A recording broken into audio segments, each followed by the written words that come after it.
in a minute, ma'am.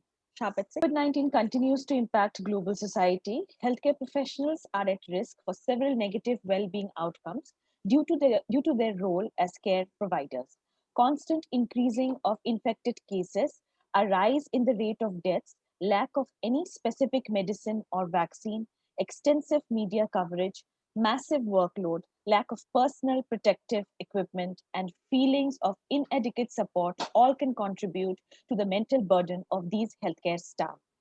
In these situations, it is expected of the healthcare workers to work long hours while they are under overwhelming pressure and are at the risk of being infected when treating ill patients, all of which contribute to the psychosocial well being of the healthcare providers.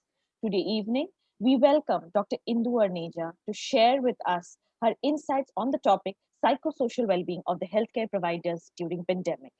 Dr. Indu Arneja is the founder director of the Indian Institute of Healthcare Communication, a pioneer in healthcare communication in India. She has served as an external assessor for NQAS and is a core group member of the advisory board on health and mental health for the Nation Human Rights Commission. She is a visiting faculty for healthcare management programs to prestigious organizations like IIM Ahmedabad, Maulana Azad Medical College, Delhi University, IGNU, IP University, PHFI, to name a few. She runs multiple YouTube ongoing programs under the title Heart to Heart Talk and Masterstroke with Dr. Indu Arneja. She is a regular invitee to national and international conferences and has conducted around 1,500 clinical communication programs for doctors, nurses, and other healthcare professionals in hospitals and medical colleges.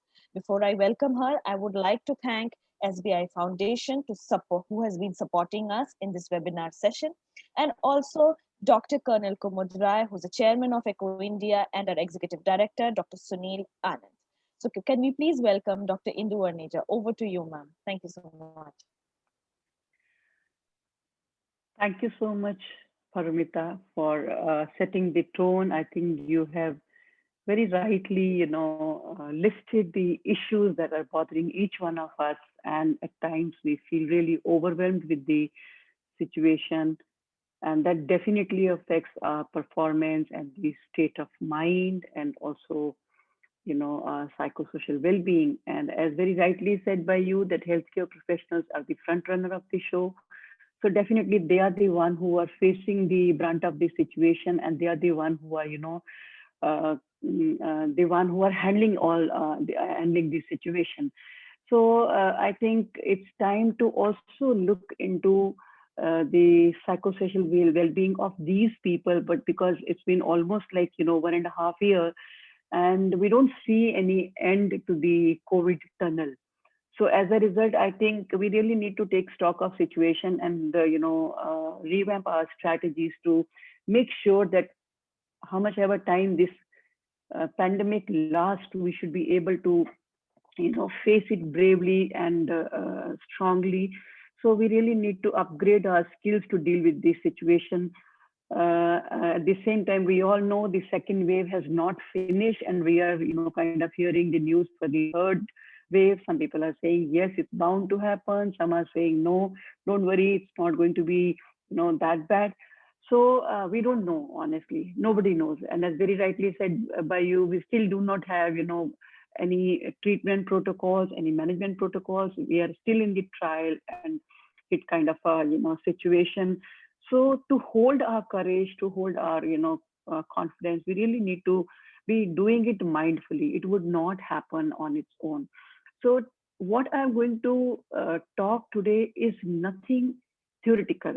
And I don't want to be sounding, preachy, because that wouldn't make any sense. And especially people who are facing the brunt of this situation, they're going to see the program as, sitting in a comfortable, safe place and talking about psychosocial well-being.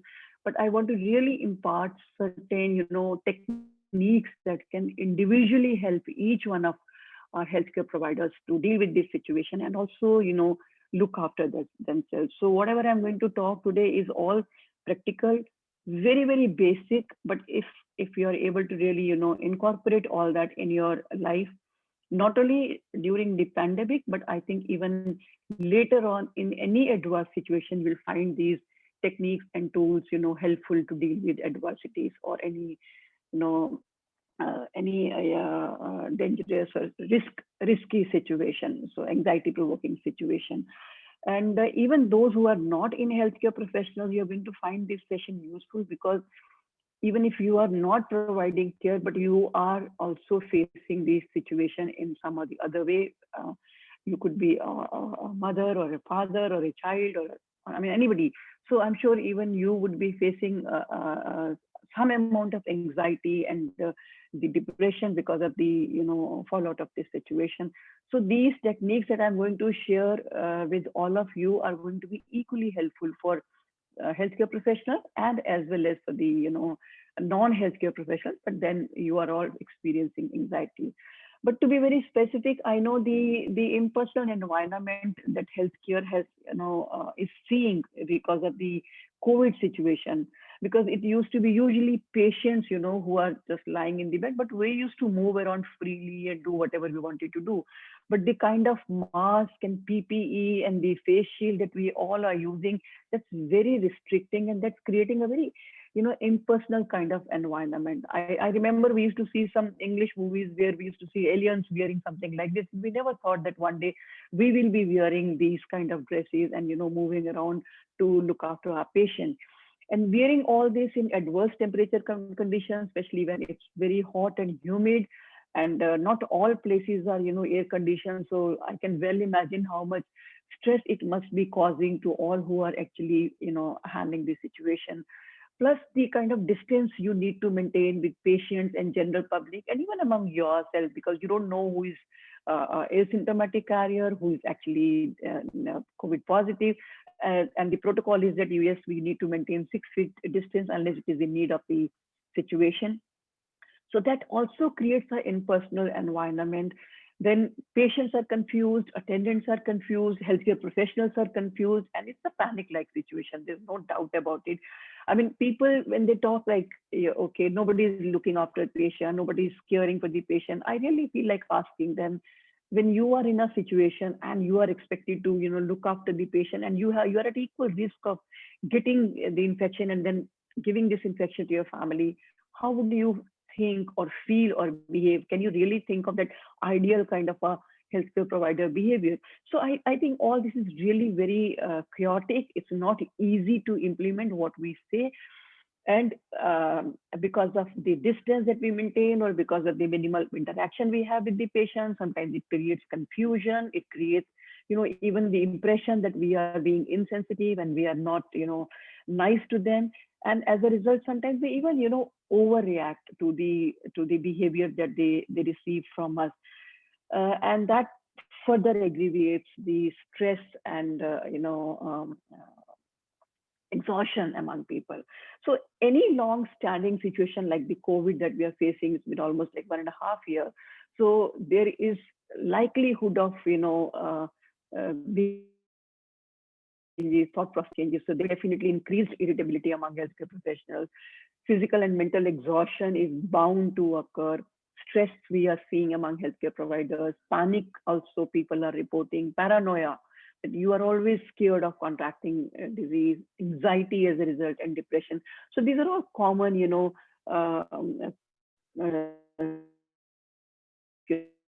professionals, and they are not abnormal. And common thoughts and emotions that healthcare professionals are reporting: when will this end? And why am I in this situation? What if I contract it?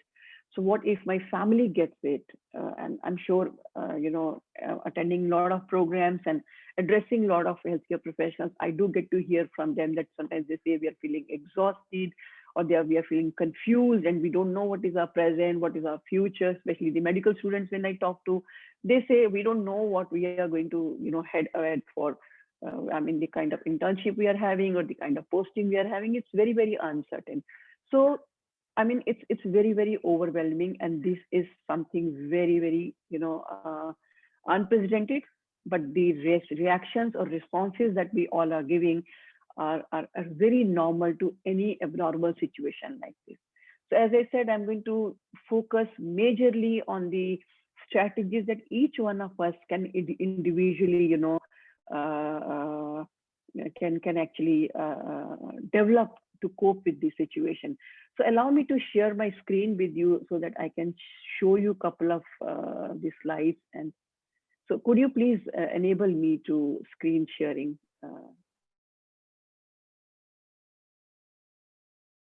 It's Yeah, already given it. Yeah. Yeah. Can you share it now? yeah, I can share it now. Thank you. Okay.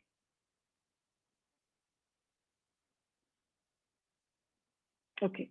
So as I said that these are all very normal responses to abnormal condition that we all are facing. So I think first thing that should give us the feeling that I'm not acting abnormal or I'm not acting weak. So anybody who is in such a situation for such a long time is likely to experience such kind of thoughts and feelings among them. And also, as I said, although we know that the responsibility, okay, one second. Yeah. So continuously being in this situation, facing disease and death, anybody would feel traumatized and anybody would be, concerned about self and family. There's nothing wrong. There's no need to feel guilty about it that I am not acting responsible. I mean, self-care, care of family, all those things are definitely on priority and should be on priority. There's nothing wrong in having that thought process. Then there's always a fear of catching infection, which anybody would have, and you being the front runner of the show, being closest to the COVID patient, again, it's a very, a very normal and natural reaction that you are experiencing. So at the same time, I think lack of proper rest and sleep, constantly exposed to the hazards of, the disease, irregular eating, long working hours, with literally no bio break, especially when you are on with PPE. We all know how tough it is to, even think of a bio break. So all that really triggers irritability and frustration. And then as a result, there's increased risk of injury and error because stress, trauma, exhaustion, all this change the way we are affect our attention. It affects our perception of the surroundings. It affects our reaction and response to the situation. So anybody, I mean, would be at a greater risk to injury or error if you are under, this kind of a stress. So even, studies across the world are showing that 50 to 45% or around 50% of the, healthcare providers are showing sign of depression. About the same number are showing the sign of anxiety among them. So that shows that, I mean, it's nothing abnormal if you're experiencing something like this. So we have to actually talk about it. We need to report about it. We need to discuss about it rather than just brushing it under the rug. So again, as I said, people who are have pre-existing comorbidities or they have personality types which predisposes them to these kind of conditions, that has actually increased the severity and occurrence of illness like anxiety, depression, insomnia. So this is a couple of studies that I have seen. They're reporting the same. So I do understand that it is the responsibility of the system to look after the psychosocial well-being of the team. But at the same time, let me remind you, I think each one of us need to take responsibility of looking after ourselves. Waiting for somebody else to work for me, I think it might be too late to react to a situation. That's right that system and team should be ready to handle such situation proactively. They should plan to nurture and look after the psychosocial well-being. But at the same time, I think it will be good if we start working individually on our health and look after ourselves. So as I said, I'm going to share certain strategies that are actually helpful individually to look after your own health or to make sure that you stay fit, healthy, and happy. So here I would like to introduce you to the concept of two minds. I think we all know that we all have emotional mind and rational mind. And lately we have actually started talking about a lot about emotional mind because it's realized that a lot of our reactions to these situations are actually, uh, you know, uh, are attended by emotional mind much before the rational mind actually can react. So for example, if I touch something hot, or if I touch a live wire, even before I realize that I have touched something hot or I have touched a live wire, my hand would automatically, kind of withdraw or take back. That's because the emotional mind reacts faster than the rational mind. And in such, situations where there's a panic, there's a like the pandemic that we are facing. So worrying and anxiety are bound to be there because they are products of emotional mind, and emotional mind reacts much faster than the rational mind. So worrying and anxiety are part of the emotional mind. So emotional mind is something like this vigilant monkey. If you can see in the picture, you can look into the eyes of the monkey. It's literally staring at us, looking at the situation. So in any anxiety provoking situation, this monkey becomes hyperactive. It's actually noticing any kind of danger to itself. So as a result, it is actually looking for something that can cause harm or any kind of problem for the person. And if you will observe, worry and anxiety are majorly based on the past experiences, and they are mostly worrying about the future. So if you have had an experience, for example, we have gone through the second wave, and we have unfortunately seen a lot of deaths, a lot of serious conditions. We have seen, a shortage of oxygen, a shortage of beds, shortage of supplies, shortage of medicine. So all that is adding, kind of fuel to the situation, or fuel to the anxiety and worry that we have. This emotional mind has a tendency to overestimate the risk. So, based on the past experience, we are now likely to overestimate the risk. Oh, I may face a similar situation, or my family might face a similar situation, or the society on the whole might face a similar situation where we will actually have shortage of, supplies and oxygen and bed and all the things. And at the same time, we underestimate our coping ability. So this emotional mind, that gives you a feeling that, okay, we are at a greater risk than others, and also our coping abilities are not right in place. So this is further going to boggle your mind. This is further going to complicate your thought process and make you worry more, or think more, or, get upset about what is happening around you. So very, carefully, we have to actually learn to accurately assess the risk. I'm not saying forget about it, there's no risk. I'm not saying, oh, there's a great risk of worrying and anxiety is all right. I'm saying we must learn to accurately assess the risk. And if you know the amount of risk, then you would know what I need to do to cope up with this risk. And at the same time, we should have a fair idea of our coping ability. For example, if I have been able to sustain through this in the last 1.5 years, I'm sure I will be able to pull through it in the next, maybe couple of months or maybe year.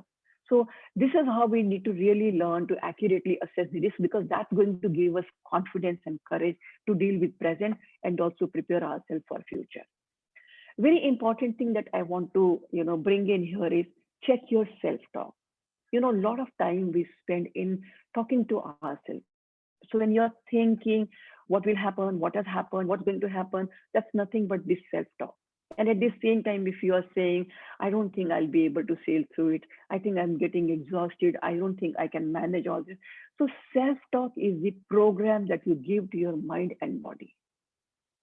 And you need to be very careful about this self-talk that you do. And in case if this self-talk is negative, if all the time if you're saying I won't be able to deal with it, I'm getting exhausted, or I'm done with it, I'm sure I'm going to get infected, that means I'm actually magnifying the problem. So again, magnifying the problem is going to trigger your emotional mind, and your reaction and your handling is going to get affected. Even your coping abilities are going to go down if your self-talk is negative. So you really need to be mindful of the self-talk that you do. At the same time, I would advise you to check your media intake. So I have people who just don't see, TV. They don't listen to the news, and I've seen people who are just always on in front of the TV, especially those who are sitting at home. So even like when you are, getting messages on social media, you got to really check how much of it you need to take. Because if you're taking a lot of negative news, that's again going to instill fear and anxiety in you, and that's going to unnecessarily, trigger emotional mind. So maybe 5 or 10 minutes in a day, logging into an authentic source of information is good enough to know and get updated about what is happening around and what is the situation across the country or across the state. That should be enough. But rest of the forwards that we are receiving, the videos that we are receiving, the messages we are receiving, I would advise, I mean, really, don't get into it, because you can't change the situation, but that's going to definitely feed in negative thoughts and feelings in you, and that's going to further make you anxious and worrisome. At the same time, I think we need to learn to train our rational mind. So we normally think that, okay, whatever I'm thinking is right, or whatever I'm behaving is right.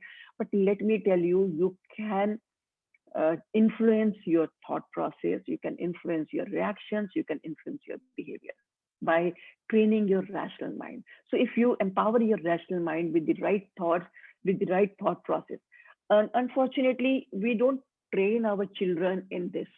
We normally think, oh, thoughts, they come automatic. Yes, they come automatic when you don't regulate them. But once you start regulating, you can actually weed out all the negative and automatic thoughts, and you can create right thoughts to meet the situation. So how do you train your rational mind to stay focused? Again, let me give you a couple of ideas. For example, make a list of things that are bothering you. So that could be anything. That could be even your own health or your family's health. It could be your long duties. It could be your, what is happening across the country or the world. Whatever it is, make a list of everything that is bothering you. So draw two circles. So in this, I've drawn two circles. One is yellow and one is blue. So yellow circle, if you can see, it's larger inside. Blue circle is smaller inside. So yellow circle would have everything that over which you do not have any control. So pick every thing that is bothering you one by one and ask yourself, can I do anything about it? Can I change the situation?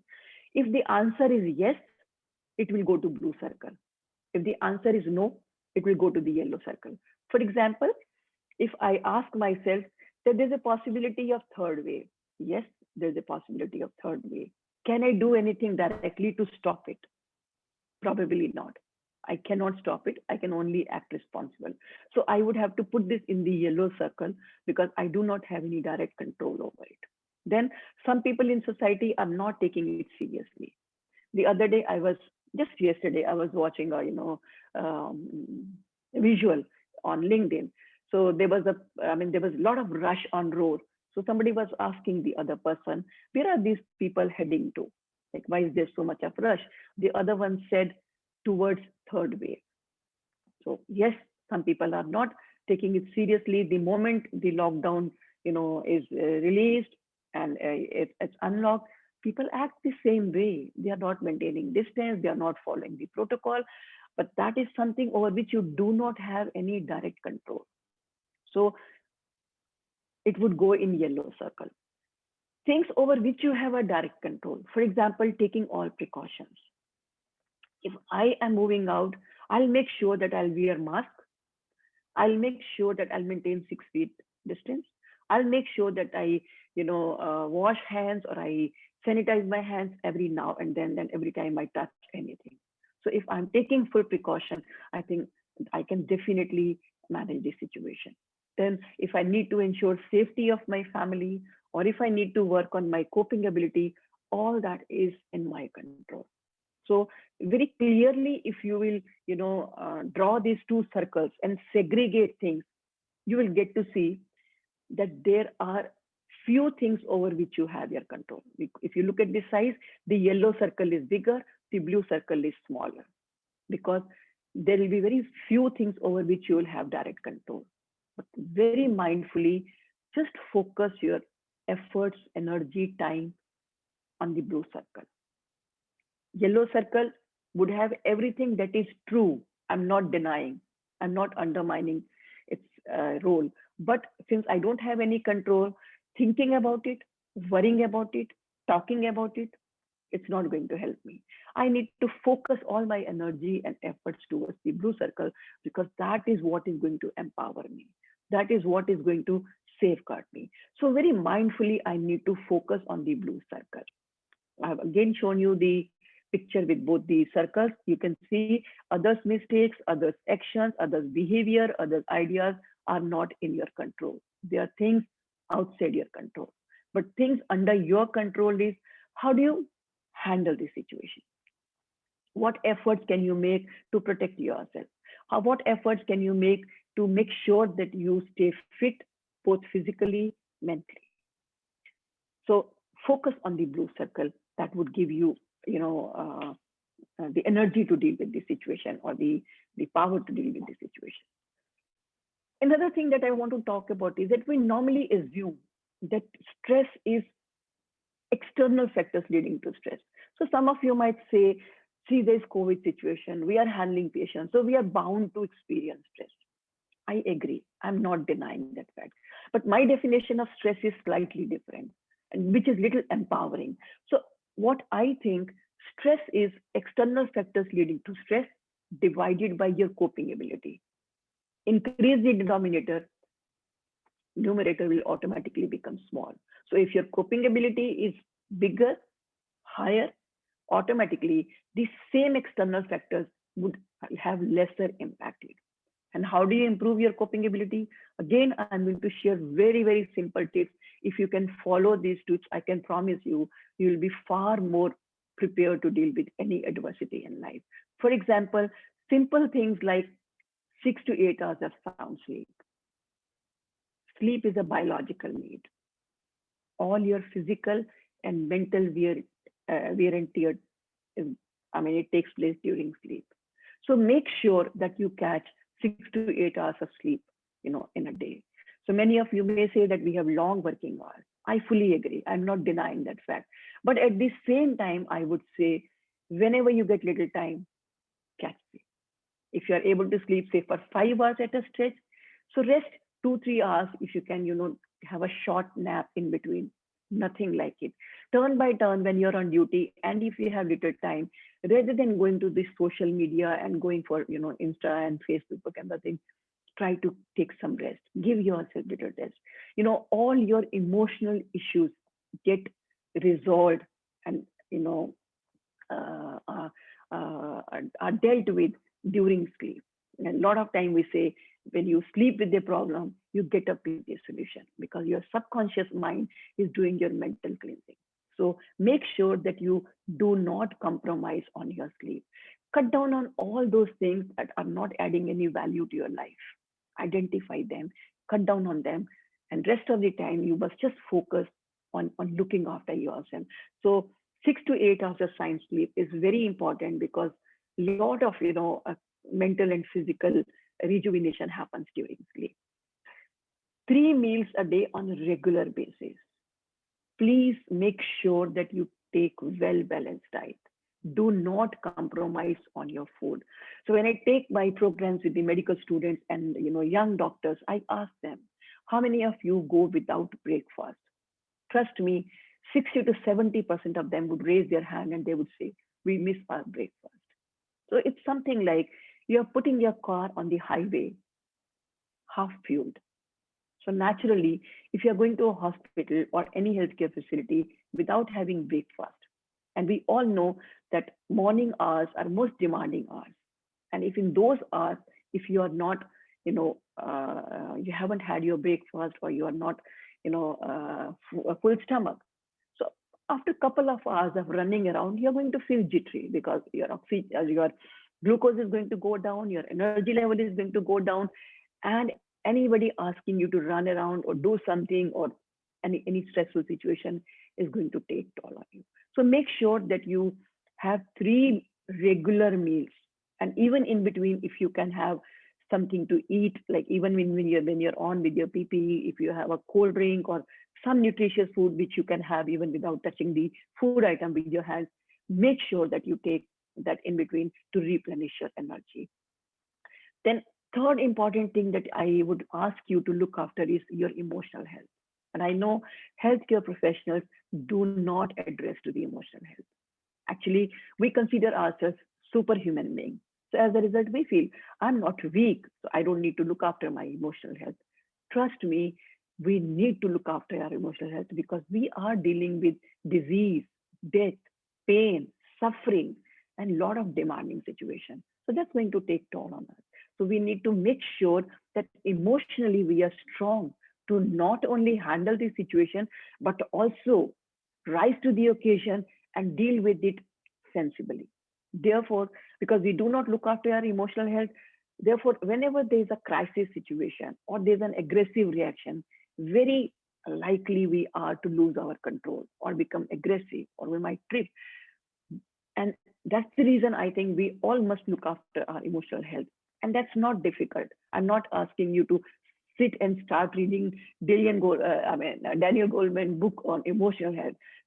Simple tips to look after your emotional health. First of all, regularly stay in touch with your family and friends.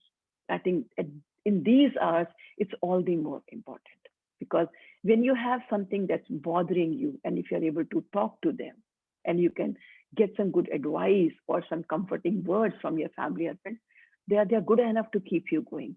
So regularly stay in touch with your family and friends because that's going to give you happiness, that's going to relax you. Second is stay in the company of positive people. So very mindfully, very carefully, you need to see the kind of company you are going for. At times, we have people who are actually adding fuel to the situation. They're aggravating the situation. They are talking negative. They are blaming. They are complaining. They are always finding fault. They are nagging each other. They are talking. I mean, they're criticizing the system, the society, the public, and the other, people in the system. So very mindfully, you need to choose whom do you want to really interact with. So make sure that you stay in the company of positive people. Another important way to stay calm and be to look after your emotional health is practice mindfulness. So again, I'm not going to be preachy, but I'm going to give you the scientific benefits of being mindfulness.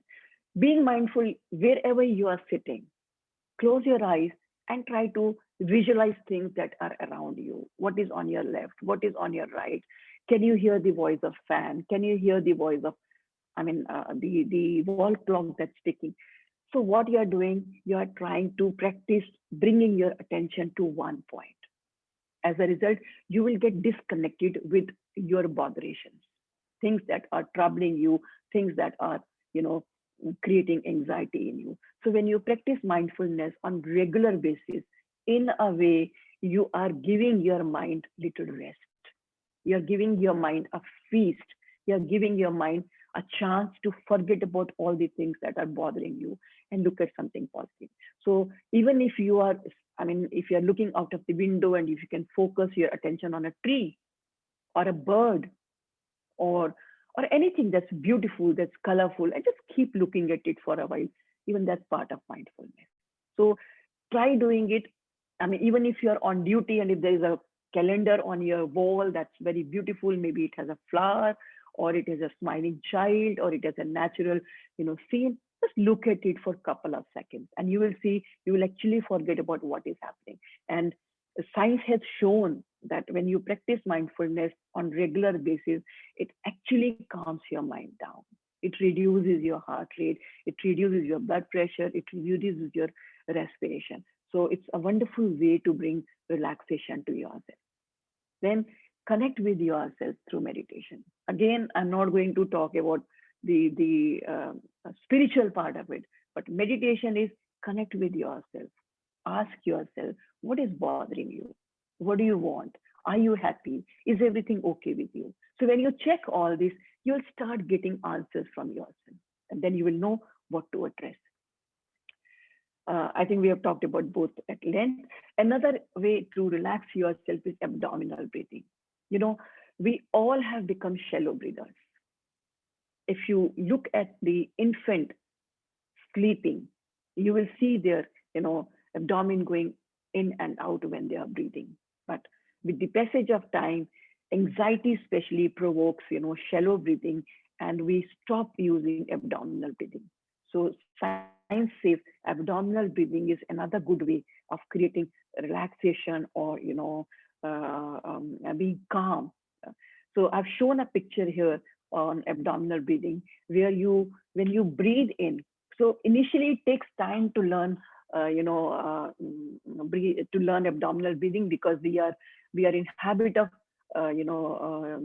breathing from chest. So maybe you can I'll give you a demo quickly to show you for a second how do you really go about doing it. So when we normally breathe, if you keep a hand on your chest and you breathe normally, you will see your chest expanding. If you keep your hand on your abdomen, I'm sorry, I'm not able to show you that part, but if you keep your hand on the abdomen and breathe in, actually there will not be any movement in your abdomen. It will be your chest that will be moving. But when we do abdominal breathing, keep your hand on the navel region and think that's a balloon. Take a deep breath and try to bring your abdomen out. So when you do that, that means you are actually, kind of inflating a balloon. Hold for as long as you can and then let go. So try doing this. It's actually not, easy. It's very, very tiring. But after you have done it a couple of times, you will realize it's very relaxing. So when you breathe in, your abdomen should come out, your tummy should come out. And when you breathe out, your abdomen should go in like this in the right side of the picture. So initially, you'll have to actually literally keep a hand to make sure that you are doing it in the right way. But after, a couple of times, you will actually know I'm breathing in and I'm breathing out and I'm doing abdominal breathing. Do it. I mean, if you will try doing it, trust me, you will not be able to do more than 3 to 5 times at a time because it's very laborious, but it's very relaxing. So try doing it 3 to 5 times. Hold your breath for 3 seconds, release, and then do it 3 to 4 times in a day. It's a wonderful way to, create calmness. Uh, Another important thing which I find very helpful to, stay calm and happy is attitude of gratitude. So if I focus on problems, I can see hundreds of problems around me. But if I want to feel good about life and what is happening with me, I really need to look what I have. And if I look at situation wherever we are, I think we are far better off thousands and thousands of people around us. And when you look at people who don't have home, when you look at people who don't have earning, when we look at people who are literally going begging for food, or when we look for people, look at people who have not been able to get medical help or bed or the kind of suffering they have had in the second wave, I think we feel blessed. So I think it's important to count our blessings. And the attitude of gratitude is something that's really important and essential in any point of time in life. Another thing that I would recommend is serenity prayer. I read this prayer almost like 20 years ago in one of the school principals table on his table. I saw this. It was God give me courage to change the things I can, and serenity to accept the things that I cannot change, and wisdom to discern between the two. And I was not, I wasn't convinced. I wasn't, very happy with the meaning that I derived out of it. But with the passage of time, I realized there'll be a lot of things that will not be in your control. I have experienced it personally. I would make all my efforts. I'll fight tooth and nail to change that situation, but that will not change. That is the point I get to realize that's not in my control. And one word that I have kept to calm myself down is I always say, if I'm not able to change a situation in spite of my best of efforts, I have to remind myself it is Hari Ichha.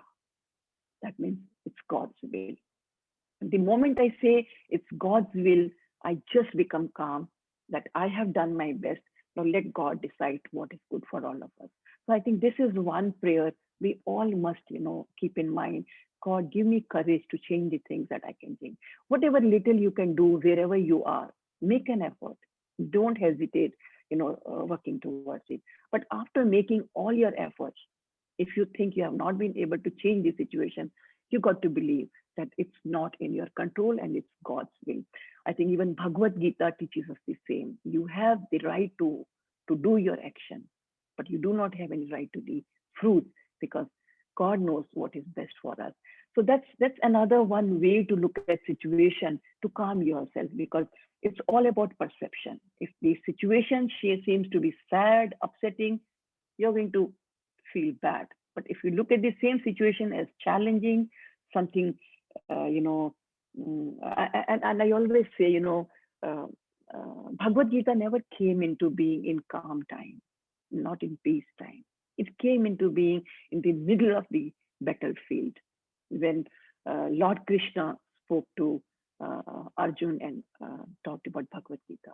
So I'm sure, I think these situations are going to make us stronger in the time to come.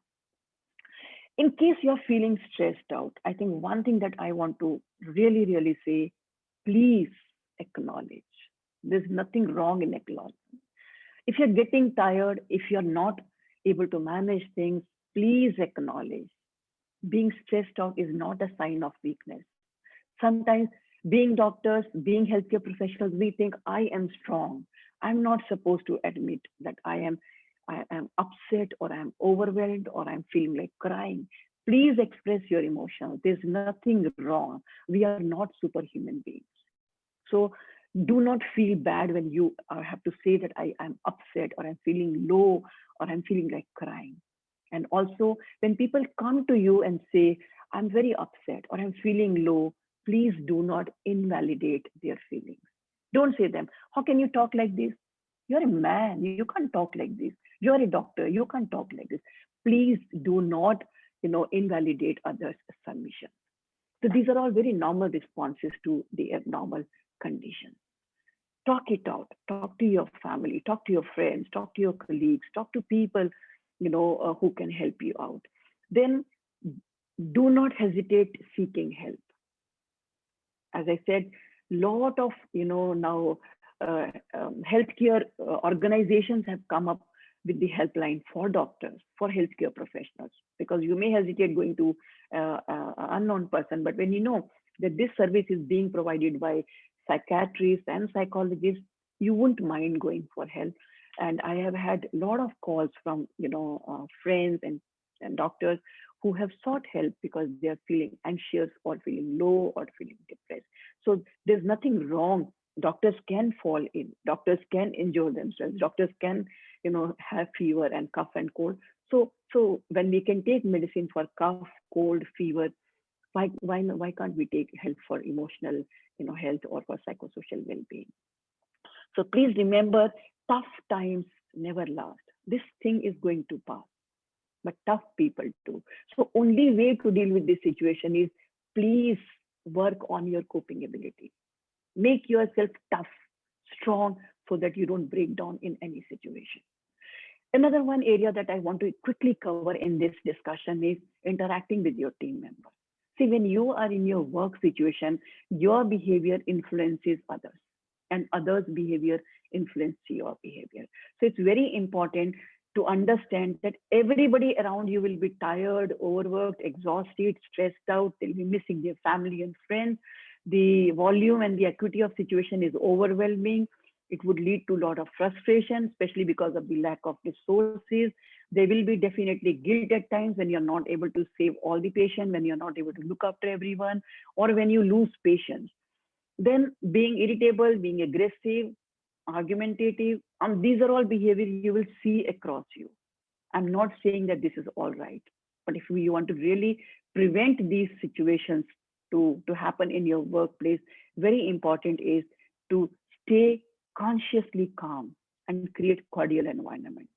Like the way you deal with your family members, like the way you handle your spouses, the way you handle your parents, the way you handle your children, handle your team members in the same manner. Not everyone will respond to stress in the same manner. Some people will be more reactive. So don't become, aggressive because of that. Very consciously, you need to stay calm and, avoid being aggressive, especially if you're in authority position.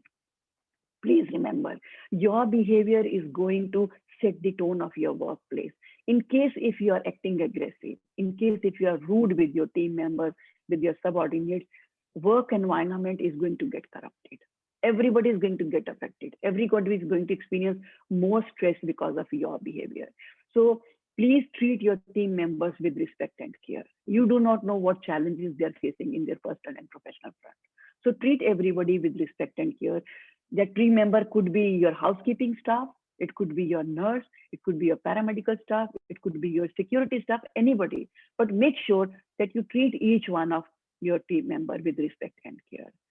Be supportive and kind towards each other. I think nobody can understand your state of affairs than you all, because you are the one who are facing the mental situation. So please be supportive and kind to each other. Very important is to choose your words carefully. So do not be respectful, do not be rude. At the same time, please mind your tone of voice and body language. Most of the communication happens through your tone of voice. Same words said in a rough tone communicate altogether a different message. So make sure that your tone of voice is not aggressive. Avoid using high pitch, high tone, shrieking, shouting voice in your workplace. Again, that's going to corrupt your environment and affect everybody. Some important tips that I want to quickly share with you.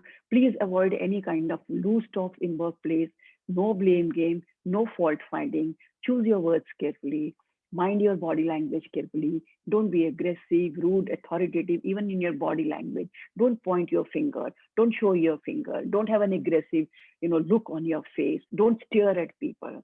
Choose your tone of voice, carefully. Stay calm, be positive, be helpful, and no comments against any religion or community or any category of people, because that's not going to help in any way, but definitely that's going to aggravate the situation. Last couple of slides. For those who are team leaders, you have a very big responsibility on you. You are not only responsible to look after yourself, but you are responsible to look after your team and also motivate them and make sure that they stay fit and healthy. So ensuring their well-being primarily falls on the team leaders and the management. And each one of us need to be vigilant to foresee these challenges and address them promptly. So you need to make sure that your team gets proper rest, sleep, and food. Sometimes we are understaffed. Sometimes we have a lot of challenges. But go out of the box and think, how can you ensure proper rest and sleep and food for your team? If you can arrange place for rest or for eating food or sleep or taking a short nap, they will get rejuvenated. They will actually, be able to work more efficiently. So when you are able to provide them things like this, that saves their energy and they get rejuvenated. So giving them frequent breaks, giving them chance to connect with their loved ones, providing energy foods, appreciating and acknowledging. That's very, very important. Everybody is giving their best. A word of appreciation goes a long, long way in refueling their energy. I think we are little, miser at appreciating people. And we also have a feeling, am I not doing? Yes, you are doing. But if you want your team to outperform, you really need to appreciate and acknowledge their efforts. And then, of course, basic facilities, basic supplies have to be there in case if you see your team needs education, training, make sure they are skilled and their knowledge deficits are looked after so that they don't injure themselves, they don't get infected, they don't contract disease, they don't spread infection. Look for the signs of burnout in case if you see anybody becoming excessively irritable, excessively showing anger outbursts, frequently crying, aggressive or violent behavior, or they're overreacting to trivial issues. These are all signs of burnout. At times we think this person is not acting right. That person is not acting right because he's burnt out. So we really need to address it promptly by demonstrating concern and care. So rather than fighting with that person or pointing your finger at that person, be sensitive, talk to that person. And you need to really provide first aid in terms of providing counseling services or somebody to talk to that person. Please do not invalidate their feelings. Some people break sooner than others. So maybe it's their turn to break down, and you need to really, help them to deal with the situation or overcome. So make sure that you arrange help, advice, support, guidance, counseling for these people. Have people around you who can talk to them, who can counsel them. And if you are available to lend your ear, talk to them, and give them support, nothing like it. So the last message that I want to tell you, please remember, no storm lasts forever. This is going to pass. This is definitely going to pass. But we need to have faith, and we need to be brave and hold on. Thank you. Thank you, ma'am, for such a beautiful presentation. I think my personal favorite was, the circles that you have pointed it out. I mean, so aptly put that, if we cannot do something, why worry? So based on that, I think we do have some of the questions which are being raised by some of our participants. Sure. So the first question is from Ms. Prasanna Sriya, where she says that Mhm, she's a 48-year-old dentist and a mhm, neuroscientist, and mhm. who's extremely mindful, but she takes a lot of time to open up. So is there any way that she can open up and talk to her peers? Hmm. So one thing is, uh, uh, sometimes when we don't open up, we think it's bad because everybody is so extrovert. So I am not, the same kind. I don't easily talk to people. So one comfort that I want to give to you is, if even if you don't open up, but you are comfortable and calm, there's nothing wrong in it. Some people resolve their problems within them. They don't like to talk about it, but they are able to handle it very well. So there's nothing wrong in it. But in case if there's an issue that's bothering you and you're not able to handle it, it's time to seek help. So if you are not able to go out, there will be people who would not be comfortable talking to strangers. Then look for support system around you. It could be your mother, it could be your father, it could be your sibling with whom you connect well, or your friend, school time friend, classmate, anybody. So connect with them. Or in case if you are not comfortable sharing with your friends or with your relatives, then there's no harm seeking help. Because if you are holding on to something for very long, that is what is going to cause dent to your mental health. So very often we get to see this video, on WhatsApp.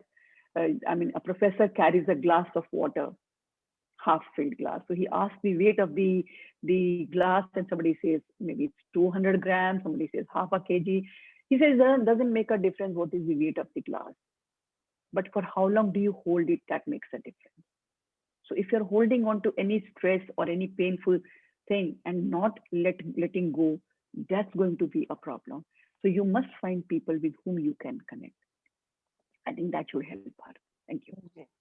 The next question, ma'am, we have from Ms. Parul Negi, where she says that if you could just advise some stress relieving tips for the cancer patients who stay away from dear ones during long term treatment at hospitals in our dormitories. So I think one important, if you are a healthcare professional, because I don't know what is the background this person is speaking from.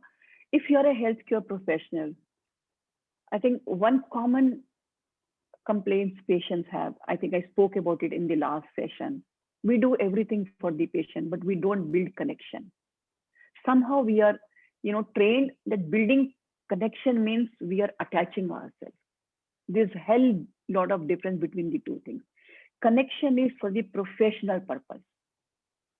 Attachment is relationship. I'm not asking you to attach yourself with the patient, but building connection, building therapeutic connection is essential for the patient to feel that patient is cared for. So if you have patients under your care, if you are able to connect with the patient is definitely going to feel comfortable and patient is going to open up. So for relaxation techniques, if you are asking for them, the things that I have talked to you, if you are able to communicate the same with them. For example, if you just ask them simple questions like, you know about your condition and nobody knows when the last time is, what desires you have, what thoughts you have, what do you want to do before you go, or what are the good memories you are carrying, that will help them open up. So there are a lot of ways to connect, and communicate with them. And of course, breathing, deep breathing exercise, relaxation, uh, meditation, all these are great ways to calm anybody. I think, ma'am, in one of your slides, you already spoke about the work culture, the body tone, the body language, the tone that we speak to. So, this is a question from Firdaus Fatima, where she says, Mhm. how to be far from the people who spread negativity in your, especially at your workplace, and where you don't want to face him or her, because that could be really stressful situation and an unavoidable one. But how do you face such people who are spreading negativity? Wonderful. That's very good question you have asked. See, sometimes there's a scope to physically get away from the person. So I would say get away. But a lot of time you cannot move away from that person. That person could be right your family member, your spouse, or your sibling, or it could be your co-professional, your colleague. So very important is to maintain psychological distance from these people. At least do not indulge into what they are doing. That's one thing. And second, in case if they are going negative, there's a subtle way to communicate that you're not going to take it. So rather than being aggressive, so I talk about communication styles, and one of the communication style I say, which is very important for all of us to learn, is assertion. So when you are able to put across your thoughts and tell that person that I'm not going to take this because that's affecting my health. But then I know at times you're in a junior position and you can't say this to your senior. But if you keep quiet and do not take it, it's all right. He or she is my boss. She can act like this. If you keep giving this response, that person is never going to introspect. But if somebody is being rude or wrong to you, show it on your face that you didn't like the way you were treated. The person is likely to think, okay, my nonsense has not been accepted and I need to introspect. So there are various ways to handle such people. And I know you cannot always fight back, especially with people who are in authority position. But there's a way to communicate your displeasure. That should never be missed. One should always communicate. So based on this, ma'am, another question that I have is, what are the ways to keep emotional aspects under control while dealing with team members, especially with persons performing extremely low? Extremely low. Yes, ma'am. Extremely okay. So one thing is being in a work situation. I think like people normally say that keep your personal life aside, your professional life should be separate from your personal life. But somehow I do not believe this. I have a feeling we are one, and you cannot divide yourself into two halves and leave one half at home and take one half to your workplace. So personally I would say work on yourself, learn to recognize your emotions and regulate. Emotional intelligence is the way of life. I was reading an article. It said 85% of your success in life comes from your emotional intelligence. If you know how to, first of all, identify your emotions and regulate them. If you know how to regulate, one, you will not overreact in this situation. And second, in case if you need to communicate about the performance of the person, I know you may be in a position where you need to give this feedback that your performance is not up to the mark. So take those emotions out and talk as a matter of fact in a professional manner. You will see the other person, accepting your point of view, in a more receptive manner. Second important thing is, normally when we want to give feedback to the person for poor performance, we are unhappy and we want to communicate that unhappiness. But that's not going to help. If you really want to give true feedback and transform the person, connect with the person first. Make that person feel comfortable. Make that person feel accepted. And then, first of all, talk about the good things, what the person has, done, and then give your feedback, how they can change or make themselves better. There's a beautiful book called 1 Minute Manager. If you could get hold of it, it's a free PDF on Google. If you'll search for it, you'll be able to find out. Parnita, if you could write the name of the book, 1 Minute Manager. Sure. It's a beautiful book to change and transform people. Yeah. Thank you. Thank you. Thank you.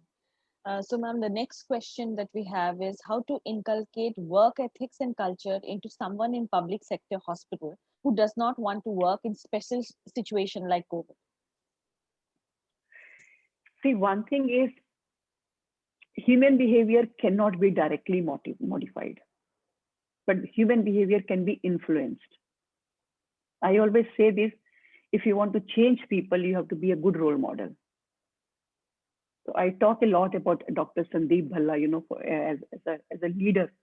I talk a lot about him. In another program, I was saying that you must learn leadership from him. So when he wants people to rise to the occasion, he would demonstrate those skills in him. So you automatically get persuaded to follow him or follow the right person. So first of all, whatever I want my team to do, I need to really demonstrate that skill. Be a good role model. Second, please have code of conduct and key responsibility areas well defined for your team members. There's a lot of confusion. When these two things are not well defined, key responsibility areas and code of conduct, then there's a lot of scope to, fizzle through. So have them ready, make that available, let everybody know what they're expected to do. And if I'm talking about that book, 1 Minute Manager, it says, after you have defined all this, catch people doing something good. I'm sure everybody does something good. Even that person who is not following the work ethics in the, catch them doing something good, applaud, praise them. This book is written by a very well-known leadership, writer. Very well known. I think it's Hershey Blanchard and Johnson. That's the author of the book.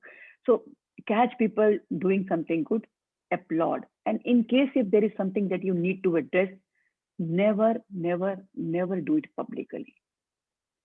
Talk to that person one-on-one, and you will see, things are making change. Yeah. Great, ma'am. And the last question of the day that we have is from Jennifer, who says that she is a psychiatric nurse and she finds very difficult when all her works are not acknowledged. At times she feels burnout and she needs some tips for that. So Jennifer, I know we all want appreciation. We all want acknowledgement. There are a couple of things that I'm going to tell you about this. One is give what you want. If you want somebody to acknowledge, start acknowledging others so that they get to see, oh, I'm not giving enough. That's one way to teach people. So I remember, one of my team member was not in habit of saying good morning. The moment we see in the morning, we like to Generally wish. And wish. yeah. So that person never, he was a little older to me in age. So probably he felt that he's not supposed to be wishing me. So I used to always, say, good morning, how are you? I mean, I kept doing this for quite some time. And then slowly I saw him changing. And later on, instead of me saying good morning, he would, wish me. So that's the one way to, change people behavior. And second thing is, Jennifer, of course, with all due respect to your thought process, start looking for the inner satisfaction that you derive from doing what you do. Your dependency on others to acknowledge your efforts will diminish, because the inner satisfaction that you derive from your actions is the actual true satisfaction. Others might appreciate if they like it, they may not appreciate. So don't depend on others. So when you depend on others for your appreciation, you're making yourself a three-legged chair. Fourth leg, you're handing over to others. Please appreciate for me to be stable. Please appreciate for me to keep working. Don't have this. That's not a good way. Look at the satisfaction that you get out of what you're doing. And third is, of course, assert. In case if somebody is being undue, with you, assert, ask for it, but in a legitimate, cordial manner rather than being annoyed and aggressive with the person. Maybe the other person does not know that you were wanting this acknowledgement. Thank you. Great, ma'am. Yes. Thank you so much. I think amazing, amazing. It was simply amazing. I'm sure the participants have also enjoyed it. So I would request everybody to kindly fill in the feedback link. That's important for us to make our sessions more important and interesting. Now, the next session that we have is of Dr. Srinath Reddy, which is on 24th, and we would be having it from 6 p.m. to 7:30 p.m. So the interested participants can please join in. The topic he would be covering would be COVID's reminder for PHC-led universal health coverage. So thank you, everyone, and wish you all safe health. Good night, everyone. Thank you. Thank you. Bye-bye. Thank you, ma'am.